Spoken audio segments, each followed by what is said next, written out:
To replace your D-Class controllers, you'll need a 13mm wrench or socket and a flathead screwdriver. First, remove the battery. Then remove the 3 nuts securing the seat, then remove the seat to expose the controllers. Make a note of the location of each controller, with number 1 on the left and number 2 on the right. Disconnect all connectors.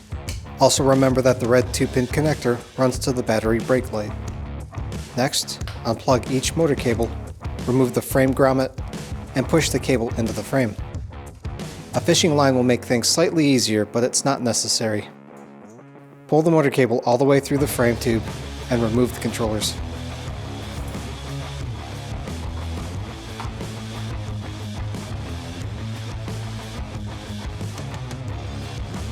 Reinstalling the controllers is the reverse of removal. Run the cables back through the frame.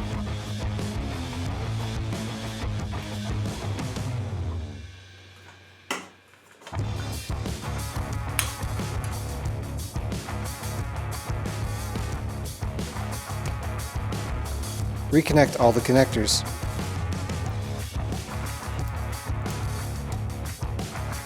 Secure the excess cables so they'll fit under the seat, then reinstall the seat.